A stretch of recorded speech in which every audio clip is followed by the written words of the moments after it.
Get Out of Your Head by Jennie Allen, Chapter 6. A few months ago, I gathered a room full of women in my local church to study the things you and I are talking about here. We met for 6 weeks, and lives were changed. The first night those women streamed into the chapel where we were meeting, they were greeted by a giant whiteboard on which was written the question, "What are you thinking about?" Attached to that board were dozens of brightly colored sticky notes with topics that might be taking up space in their thoughts. Things like others' opinions, finances, plans, the holidays, the weekend, the news. Before the women in the Bible study took their seats, they were asked to identify a few of the thoughts that were true for them and peel off those sticky notes. It was a challenging task.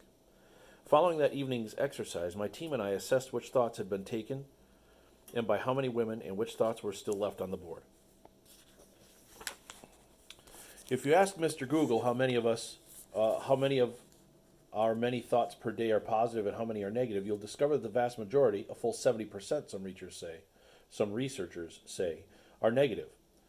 Back at the chapel, despite dozens of positive options available to those sticky notes, guess which options got picked? Stress at work, stress over finances. Am I good enough? Am I worthy? Failures, rejection, pain. Guess which stickies remained untouched? Choosing joy, strength, good memories, my heart. Hiking did get 3 takers, so at least there's that. Now I've got to tell you, based on what these women indicated they were thinking about, I pretty much knew what assumptions they were making. Assumptions such as, if people knew how badly I'd failed, they'd never love me, and my worth comes from my ability to be perfect. No wonder I'm not worthy of much. As a result of those assumptions, emotions surface. Frustration, anger, despondency, hopelessness, embarrassment, inadequacy, shame. From those emotions, beliefs begin to form. I'll never thrive in my career. I'll never be good enough. I'll never be accepted and loved. I'll never get out of debt. From those beliefs, actions are taken. We will numb our pain. We will hide our fear. We will fake our happiness. We will armor up. Those actions over time form habits which craft the lifestyles that shape our days. No wonder so many of us have trouble sticking to change. We fall prey to that 70% negative thinking and then wake up one day utterly defeated. We need a new normal, something those sticky notes only serve to confirm. It's true that for some people, including maybe you, their central emotion in a given moment is something like peace or contentment or joy. But give those same people a day or a week or a month and trouble will have its way. It always does, you know. We live in a troubled world. As Jesus said, in this world you will have trouble. The good news is this. Once we recognize that a prevailing emotion is connected to outright life-sucking lies, we begin to see that everything we need for life in God has been given to us already, which means we begin to heal and live lives that matter. Over the past year, since my return home from that trip to Uganda with Esther and Ann, I've taken to calling this escape plan the shift. When I'm mired in a certain way of thinking that clearly is not serving me well, I can escape that thought pattern and seize a new thought pattern. I can make a mental shift. And by changing my mind, I can change my emotions, which interrupts that entire progression we looked at earlier that results in how I'm experiencing life. The best part? You can do the same. You don't have to spiral downward and end up in a panicked heap. You don't have to be led captive by fears and doubts. You don't have to dwell on every horrible thing that may never happen. According to Paul, in order to make the shift from warped philosophies, aka overwhelming doubt, and barriers erected against the truth of God, aka 3 a.m. wakefulness and disbelief, to focus on something more in line with the life shaped by Christ, we must take up the weapons of warfare and destroy the strongholds that are dominating our thoughts. First, of course, we must learn to recognize these strongholds. We begin by being aware of what we are thinking about, by zeroing in on the thought and identifying it for what it is. Evil never wants to be noticed, I should mention here. It sneaks in and hijacks our minds, and we barely notice anything's amiss. I barely noticed it anyway. So a vote for noticing. So for thinking about what we're thinking about. If you're game to give the thinking about thinking thing a try, then grab a journal and a pen. Ready? Step 1. Referring as needed to the graphic example, write in the corner of a blank page the primary feelings or emotions you're experiencing right now. It could be good or bad. You might write anxious or peaceful, overwhelmed, angry, afraid, whatever it is. Jot it down. Now draw a big circle around that word. Scattered around that large circle, write everything you can think of that is contributing to that feeling or emotion. You might write laundry that isn't done, or work, or kids, or financial stress, or body image issues. Draw a smaller circle around each of these contributing factors and trace a line from each of them connecting them to the large one. Nearby each small circle, list how that factor is contributing to the emotion you're experiencing. Keep going until you have exhausted all the possibilities prompting the emotions you wrote down. Step 2. Talk to God about it. Pray with your paper in front of you and talk through each thing you've written down. Go to His Word and look for truths He's given us. Tell Him about it. Ask Him to show you what you're believing wrongly about Him and yourself. Ready to move on? Step 3.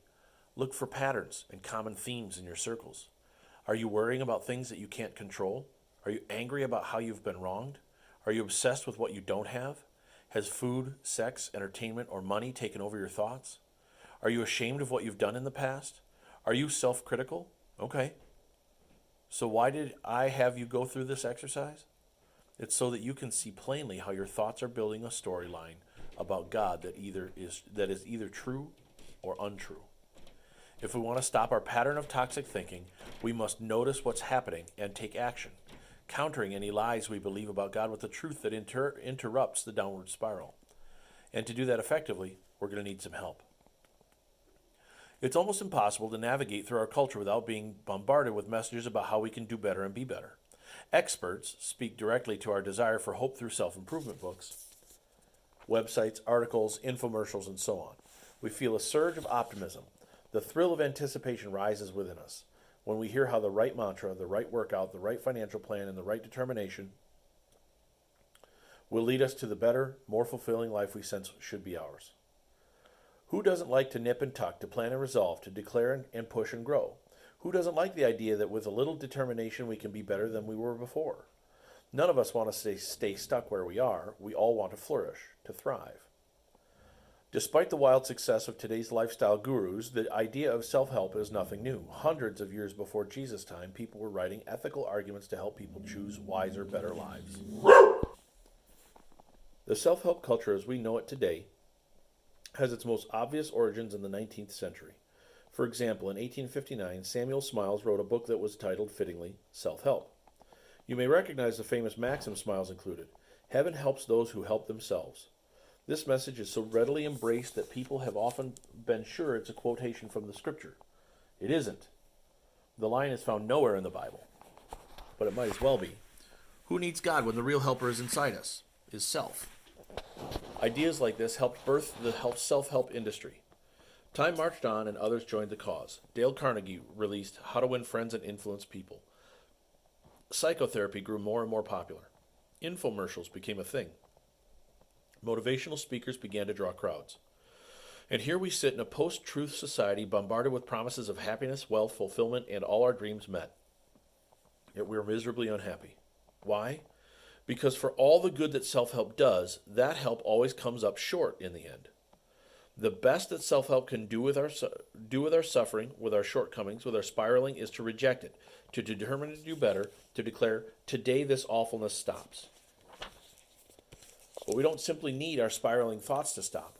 We need our minds to be redeemed. Bondage necessitates rescue. Oppression needs to be lifted. Blindness waits for sight. Waywardness must be transformed. No self-generated declaration, loud and passionate though it may be, can bring about this liberation.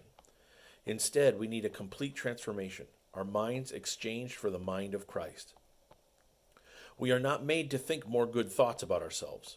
We are made to experience life in peace as we begin to think less about ourselves and more about our Creator and about others.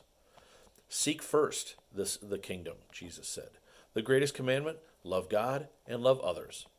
The only true self-help is for us as followers of Jesus to believe who we are as daughters and sons of the King of the universe, and to know that our identities are secured by the shed blood of God's own Son. When we believe that about ourselves, we think less about ourselves and more about the mission we've been given to love God and the people God puts in front of us, no matter our circumstances. Sure, you can make a certain amount of progress on your own, but you're not going to have the fruit of the Spirit, and you're not going to have the mind of Christ. Are those who urge us to take control of our lives entirely wrong? No. We do have a part to play, but our effort won't take us across the finish line if there is no outside force shifting the inside of us. What do you do once you take a thought captive? You then submit that thought to Christ. That is how you experience a new mind, a new identity, a new way to live, one that's Spirit empowered. The world understands that no progress can be made without doing the work. They understand it better than many Christians do. But self-help can only offer a better version of yourself. Christ is after a whole new you. God in you. The mind of Christ. The fruit of the Spirit coming through you. You go from a dying, withered spruce tree to a thriving fruit tree producing pears. It's a completely new creation. This work, this shift we're going to make, might be the most important thing we've ever done. But we don't do it merely as another self-improvement project. We do it because we want to live a new creation kind of life, a life that truly matters, a life in Christ that God has promised. This is the end of chapter 6.